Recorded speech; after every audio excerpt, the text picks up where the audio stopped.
Hi, my name is Dr. Matthew Shepard of Midwest Evaluation and Research. At Midwest Evaluation, we're good at seeing things that other people don't see and in asking the right questions. We've made this video to share a fun example with you of what that means. So what if I told you something that you believe was wrong? Completely wrong, totally wrong, obviously wrong, but you don't know it because you believe what you've been told. So let me ask you a simple question.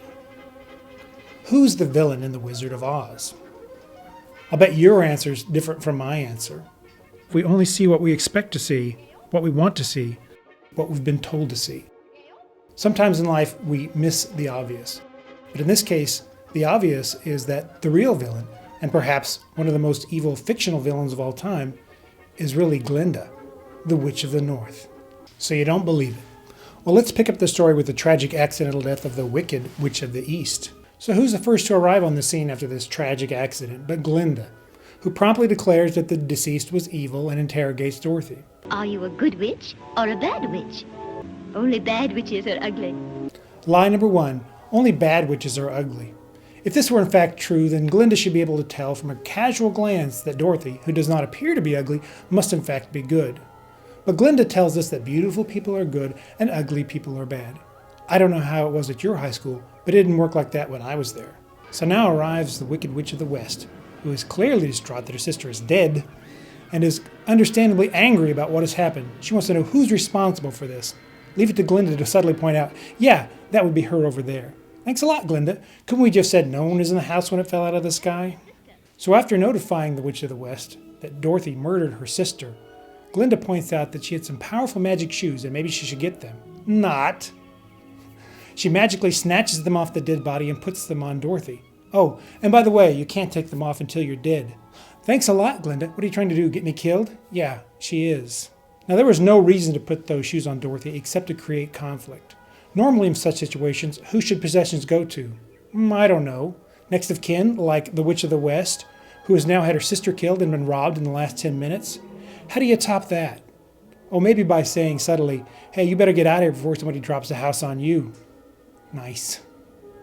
So how does Glinda now comfort this poor, confused girl? I'm afraid you've made rather a bad enemy of the Wicked Witch of the West. The only person who might know would be the great and wonderful Wizard of Oz himself. Lie number 2 and lie number 3. I don't know how to send you home, and you'll have to go see the wizard. Hey, I have an idea.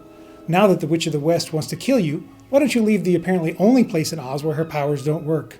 Brilliant. So obviously, as we learn at the end of the saga, Dorothy could have gone at home at any time at this point with simply the click of her heels. Glinda knows this and will send her home the moment she's no longer useful to her. So Dorothy sets out to see the wizard and along the way picks up some emotionally damaged and mentally challenged friends. She's attacked by the Wicked Witch along the way, but no help from Glinda here. Only when Dorothy is all but lost in the poppy fields does Glinda step in to provide a little support in the help of Snow just to keep the conflict going. So now Dorothy arrives at the Emerald City.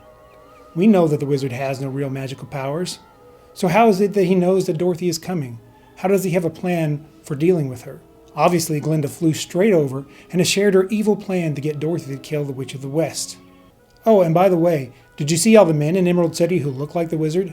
I guess some positions come with special perks. So, Glinda gets what she wants, a to-the-death showdown between Dorothy and her friends and the Wicked Witch of the West. Luckily for her, it turns out that the Wicked Witch of the West was aqua intolerant and has a bad allergic reaction.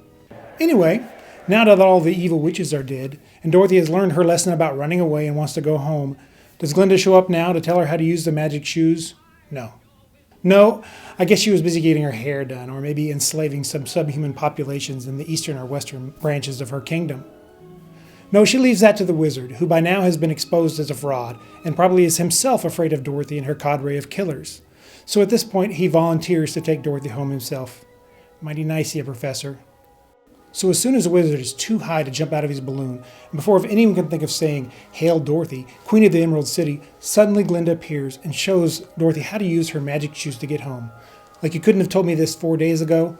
Or I don't know, maybe when Dorothy was locked in the castle, ready to die, begging to go home, I think she learned her lesson there. No, she had to find it out for herself. Now those magic slippers will take you home in 2 seconds. Lie number 4. You had to learn this for yourself. Excuse me? What were you going to do, pop into the balloon when I was floating above Oz to teach me this moral lesson and then send me home? Unfortunately, Dorothy is too young and too stupid to realize that she's been manipulated this whole time. She's a fool to give up ruling Oz and go back to a Depression-era dirt farm in black and white Kansas. And in the end, Glinda is the only witch left standing. And as a bonus, she gets a new pair of red shoes. Red shoes that will go well with her black heart. So the moral of our story is the truth can be right in front of you, and you won't even see it unless you ask the right questions or have the right perspective. Still don't believe me? Did you notice any wardrobe changes I had during this video? How many did you notice? Did you notice 18? Or did you miss what was right in front of you? So if you need any help asking the right questions or a little fresh perspective, visit our website at midwestevaluation.com. And thanks for watching. There's no place like home. There's no place like home. There's no place like home.